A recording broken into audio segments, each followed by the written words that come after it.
हल द्विघात समीकरण लिखिए की तुलना इससे करने पे करते हैं।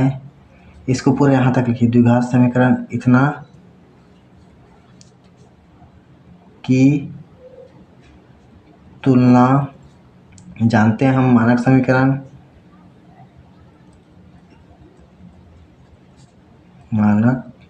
समीकरण से करने पर क्या मिलेगा। ए बराबर 3, बी बराबर ऋण का 11 और सी बराबर 10। देखिए हमको गुणनखंड विधि से ज्ञात करना है, तो गुणनखंड विधि से हमने पहले भी पढ़ा है। हमको क्या करना होता है, जो मध्य वाला पद होता है उसको ऐसे दो गुणनखंड लेते हैं जिसके हम जब गुना करें तो पहला पद और अंतिम पद का गुना होता है, और जब योग करें तो मध्य पद का मान होता है। तो चलिए योग करेंगे तो -11 मिलना चाहिए। तो देखते हैं।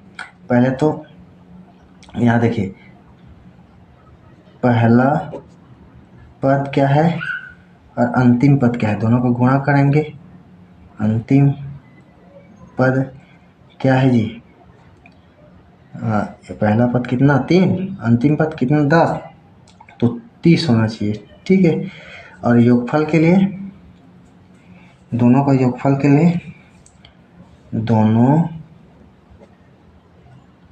गुणनखंड का योगफल -11 होगा। ठीक है। तो चलिए के लिए संभावित गुणनखंड क्या क्या होगा जी। देखिए 30 है ना, 5 छक्के 30 होगा, और 5 और 6 को जब जोड़ेंगे तो 11 होगा, लेकिन ऋण का 11 करना है ना। तो देखिए यहाँ पे ये रब कार्य है ना, रब कार्य। देखिए मान लीजिए 5 और 6 को जब गुणा करेंगे तो 30 मिलेगा, लेकिन जब इसी को जोड़ेंगे तो हमको 11 मिलेगा। ठीक, लेकिन हमको ऋण का 11 चाहिए। तो देखिए ऋण का 5 गुना ऋण का 6, जब गुना करेंगे तो गुना में ऋण का धन होता है और 30 हो जाता है, और इसी को जब हम जोड़ेंगे तो देखिए जोड़ने पे क्या होगा, ऋण का जुड़ जाएगा और ऋण का चिन्ह होगा, तो ऋण 11। तो हमको यही वाला गुणनखंड इसमें लेना है। तो चलिए इसको लेते हैं। हम उस समीकरण को आगे हम लिख सकते हैं। लिखिए इसको आगे हम लिख सकते हैं 3 स्क्वायर 3x के घात 2 ऋण का 6x ऋण का 5, मध्य पद को हम तोड़ के लिख दिए 10 बराबर 0। आगे इसको उभयनिष्ठ निकालिए। यहाँ से उभयनिष्ठ देखिए जी, इसमें x का घात 2 है, इसमें एक x है तो x तो निकलेगा, और देखिए 3 यहाँ से निकलेगा, 3 दूनी 6, तो 3 यहाँ से भी निकलेगा, तो यहाँ से 3x निकलेगा। 3x यहाँ से निकला तो x यहाँ 1 बचेगा, एक तो x बचेगा। यहाँ से 3x निकला तो यहाँ पे क्या बचेगा, 3 निकला और x निकला तो 2 बचेगा।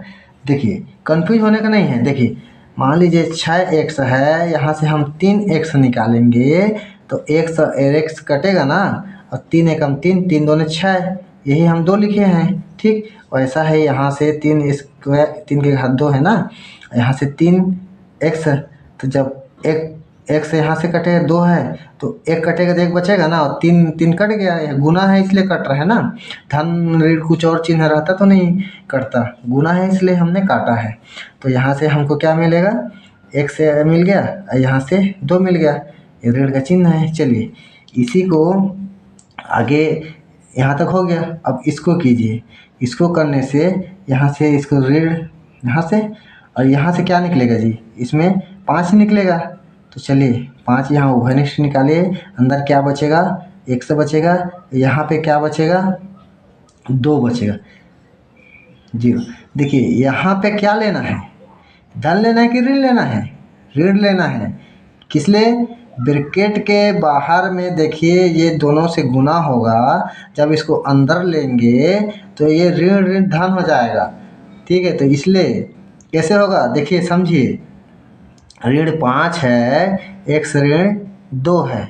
यहीं पे समझना है, मेन यही समझना है, यहीं से समझेंगे पूरा गणित बनेगा। यहीं से यदि चिन्ह गलत कर दिए सारा गणित खत्म। देखिए इसको अंदर लीजिए, जब गुना होगा यहाँ पे ऋण है यहाँ पे धन है, तो क्या मिलेगा, ऋण का 5x।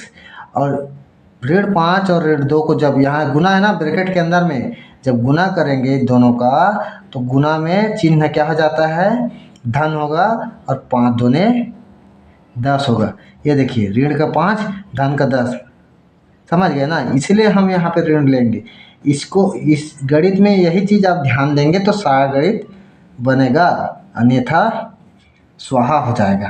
चलिए तो आगे देखिए, जब ऐसे हम गुणनखंड विधि से हल करेंगे तो जब भी उभयनिष्ठ निकालेंगे कोई समीकरण को, उसके बाद गौर कीजिएगा जो ब्रैकेट में बचाएगा दो, इधर वाला दोनों समान होगा, तभी जो हम हल कर रहे हैं वो सही है, अन्यथा गलत है। चलिए अब इसको हम दोनों से इसको उभयनिष्ठ निकाल के इसको हम आगे लिख सकते हैं, 3x ऋण का 5 एक ब्रैकेट में और एक ब्रैकेट में x ऋण 2 बराबर 0। अब एक बार इसको लेके x का एक बार मान निकलेगा, एक बार इसको लेके मान निकलेगा। चलिए निकालिए इसको, एक बार 3x ऋण 5 बराबर 0 कीजिए तो हमको क्या मिलेगा, इसको उधर पक्षांतरण करेंगे तो 1 से बराबर इधर ऋण है, उधर जाके धन होगा, इधर 3 इसके साथ गुना है, उधर जाके भाग हो जाएगा। ठीक है, ये मिल गया पहला। इसी तरीके से इसको जब सॉल्व करेंगे उधर पक्षांतरण होगा तो 1 से बराबर इधर ऋण होते जाके धन होगा। तो अतः क्या मिला, समीकरण के मूल, अतः यहाँ से लिख दीजिए ऐसे, अतः द्विघात समीकरण के मूल हमें क्या क्या मिल गया है, x बराबर 5/3 2। यही क्या है दोस्तों, उत्तर है। देखिए अगला प्रश्न क्या है, द्विघात समीकरण को पूर्ण वर्ग विधि से हल कीजिए। देखिए वर्ग विधि मतलब इसमें सर्व समय का a प्लस बी पूरे का वर्ग बराबर a वर्ग प्लस 2ab प्लस b वर्ग, इस टाइप का क्वेश्चन है दोस्त। तो चलिए इसको भी आगे करते हैं, देखते हैं इस टाइप के क्वेश्चन में। इसको हमको a² ऋण 2ab प्लस b² के फॉर्म में लाना है जी। हाँ देखना है कैसे आएगा। चलिए देखिए आपको समझ में आएगा। हमको सर्व समीका यहाँ पे ऋण 2ab मिलेगा, यहाँ पे ऋण है इसलिए हम यहाँ पे ऋण वाला लेंगे, a² ऋण 2ab प्लस b², इसको तो जानते हैं। इस फॉर्म में हमको इसको लाना है जी। जब भी पूर्ण वर्ग विधि से बोलेगा कोई भी प्रश्न कुछ भी रहे, विधि हमको पता होना चाहिए। इस टाइप की विधि में हमको इस फॉर्म में समीकरण को लाना है, उसके बाद हमको हल करना है। चलिए लाते हैं यहाँ पे हल में इसको लिख दीजिए, द्विघात समीकरण इतना दिया है, इतना तो आप लिख लीजिएगा। अब देखिए इसको हमको क्या लाना है, 2ab के फॉर्म में लाना है, 2ab। ठीक है, ए पे ए इसमें ए क्या है, x है, x इसमें है 2ab तो 2 आने के लिए देखिए इसको लिखिए x, 2 सूत्र थे, a कितना x दिया है, और b जब हम 2x यहाँ पे लिखेंगे तो b कितने मिलेगा हमको, 3 मिलेगा। कैसे मिलेगा, 6x बटा 2x हम निकाल दिए, x कटा और 6 को 2 से हम भाग करेंगे तो 3 मिलेगा ना, 3। हाँ आगे देखिए प्लस का 5 बराबर 0। देखिए इस वाले प्रश्न में b का स्क्वायर हमको चाहिए, तो b यहाँ पे कितना मिला, 3 मिला ना, तो 3 का वर्ग, सॉरी स्क्वायर बोला था क्या, हाँ स्क्वायर भी तो ही है, वर्ग 3 का वर्ग 9 होगा, तो ये 9 नहीं है, इसलिए हमको इसको पक्षांतरण करके 3 का वर्ग बनाना है। तब तब जाके हम पूर्ण वर्ग से जो हमको मिलेगा सूत्र से वो हमको हल मिलेगा। तो इसलिए हम इसको उधर पक्षांतरण कर देंगे। चलिए करते हैं पक्षांतरण। 2x + 3 यहाँ तक a² ऋण 2ab यहाँ तक मिला है। आगे देखिए कैसे करते हैं। अरे उसको करने के लिए, इस टाइप के लाने के लिए दोनों पक्षों में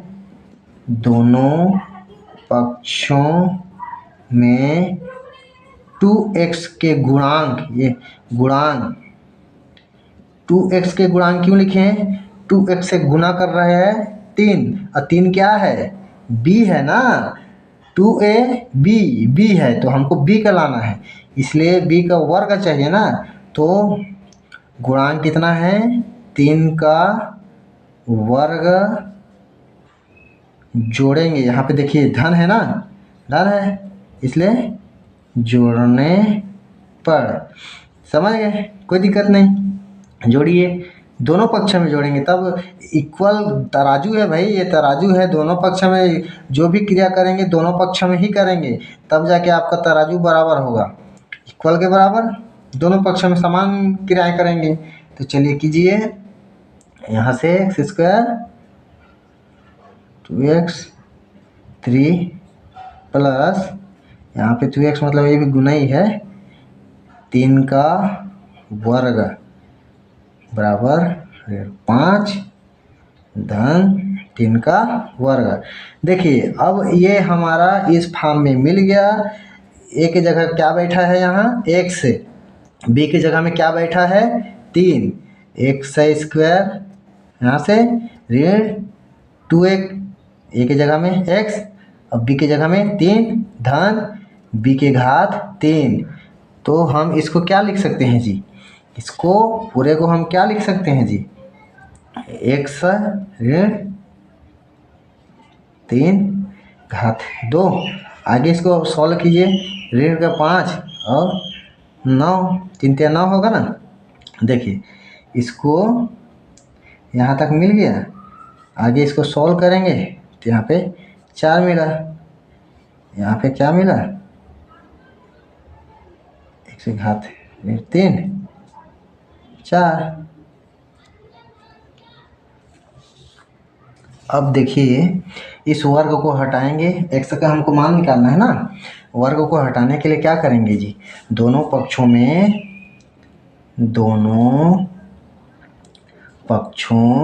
में वर्गमूल करने पर, देखिए आगे बहुत मज़ेदार चीज़ यहाँ पे आपको सीखने को मिलेगा। क्या मिलेगा? देखिए, देखते रहिए, समझ जाएंगे आप। वर्गमूल करेंगे तो ऐसा होता है ना, और 4 का वर्गमूल क्या होगा जी? ऐसे करेंगे, ठीक। देखिए अब इसको वर्गमूल तो कट जाता है, आप जानते हैं, यहाँ से x ऋण 3 मिले। यहाँ से देखिए वर्गमूल 4 कितने का वर्ग है जी? 2 का वर्ग है, 2 का वर्ग है ना, यहाँ से 2 का वर्ग, इसको काटेंगे तो देखिए हमको यहाँ इसको काटेंगे तो हमको 2 नहीं मिलेगा, इसको हम काटेंगे 2 नहीं मिलेगा, हमको मिलेगा धन ऋण का 2 मिलेगा। कैसे मिलेगा? इसी को आपको समझना है। देखिए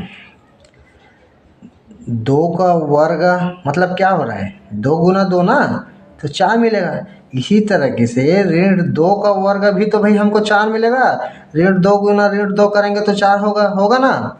तो इसलिए हम धन और ऋण दोनों लेंगे, दोनों से हमको 4 मिलेगा, दोनों का वर्ग 4 मिलेगा, ऋण वाले से भी 4 मिलेगा और धन वाले से 4 मिलेगा, इसलिए हमको धन और ऋण दोनों लेना है। इसी चीज़ को आपको समझना है।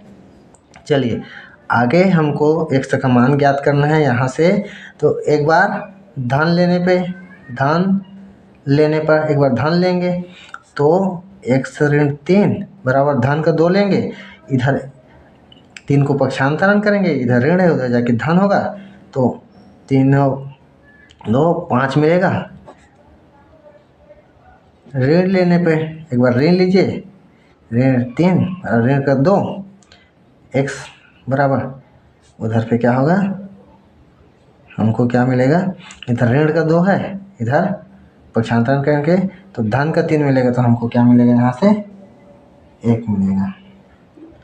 अतः 100 के हमको 2 मूल मिल गए, 1 से बराबर 5 और 1 से बराबर 1, यही आपका उत्तर है। आशा करता हूँ दोस्तों वीडियो आपको समझ में आ रहा होगा। देखिए द्विघात समीकरण के मूल दिए हैं, उसको हमको क्या बनाना है, समीकरण बनाना है, समीकरण बनाना है। चलिए हमने इस टाइप का क्वेश्चन पहले भी देखा है, बाकी वर्गमूल वाला नहीं लिया था इसलिए हमने ले लिया। चलिए लेते हैं। हम जानते हैं सूत्र क्या होता है, यहाँ पे सूत्र लिखिए। सूत्र क्या होता है समीकरण बनाने का, x का वर्ग अल्फा और बीटा का योगफल, मूलों का योगफल x और मूलों का गुणनखंड। देखिए इसमें क्या दिया है, अल्फा और बीटा का मान दिया है, इसमें एक अल्फा है एक बीटा है। अल्फा और बीटा का मान रखिए, मान रखने पे आप पूरा लिख सकते हैं, ज़्यादा नंबर का रहेगा तो दिया है पहला मूल अल्फा का मूल, बीटा मूल, उसके बाद फिर यहाँ पे मूलों का मान रखने पे वो सब चीज़ लिख लीजिएगा। मैं सीधा सॉल्व कर रहा हूँ, है ना, वो सब आप लिख लीजिएगा, वीडियो लंबा ना हो। 5 देखिए यहाँ पे पहला मूल, यहाँ पे धन, एक बीटा कितना दिया है 6 ऋण 5। चलिए x अल्फा बीटा यहाँ पे गुना कीजिए। अच्छा इसको गुना करने से इसको ब्रैकेट में ऐसे डाल दीजिएगा, दोनों के बीच में कुछ नहीं है तो ये गुना है ना, ठीक, इसको गुना करेंगे। अच्छा इसके बराबर क्या होगा जी, 0 होगा, इसको लिखना भूल गए थे का। चलिए आगे देखिए, आगे हमको क्या मिलेगा x²। देखिए ऋण का वर्गमूल 5 है और धन का है तो इसको हम काट सकते हैं, और धन धन कितना होगा जी 12, और यहाँ से x है, ठीक है। चलिए यहाँ से 6 का गुना इन दोनों से करेंगे, फिर उसके इस ऋण वर्गमूल 5 से करेंगे। तो चलिए एक एक करके करते हैं। 6 6 का कितना होगा जी 36, और इसको इसके संग गुना करेंगे तो 6 वर्गमूल 5। चलिए इसका ख़त्म हो गया, अब इसका करेंगे। ऋण यहाँ पे है तो ऋण और धन गुना करेंगे तो ऋण होगा, ऋण 6 5, और इसका गुना करेंगे तो जी 5। देखिए यहाँ पे रब कार्य इसका और ऐसे गुना करेंगे, ऋण है ना, तो ये क्या मिलेगा जी, दोनों का यहाँ पे देखिए घात समान है तभी गुना होता है, तो घात समान होगा तो इसको हम अंडर में इसको ऐसे ले सकते हैं। जब हमको इसको क्या मिलेगा 5 का वर्ग मिलेगा, 5 का वर्ग मिलेगा, इसको हम काट देंगे तो आगे हमको क्या मिलेगा, यहाँ पे ऋण का चिन्ह है, धन और ऋण का ऋण होता है ना, तो हमको यहाँ पे क्या मिलेगा ऋण का 5 बराबर 0। समझ गया ना इसको कैसे किया है, ठीक। देखिए ये धन का है ऋण का है, कट गया, आगे इसको देखिएगा क्या मिलेगा 12x। यहाँ से देखिए 36 है धन का, ऋण का 5 है, तो इसमें क्या हो जाएगा, ये 5 घटेगा, घटेगा तो बड़े का चिन्ह होगा ना, 31 बराबर 0। यही क्या है दिए गए, अतः दिए गए मूलों का द्विघात समीकरण क्या मिला हमको, x² ऋण 12x धन 31 बराबर 0। वो सब रख लीजिएगा, मान रखने पे मूल दिए हैं। बड़ा क्वेश्चन जब भी आएगा तो मैं तो ऐसे वीडियो छोटा बनाने के लिए सॉल्व कर दिया, ठीक है।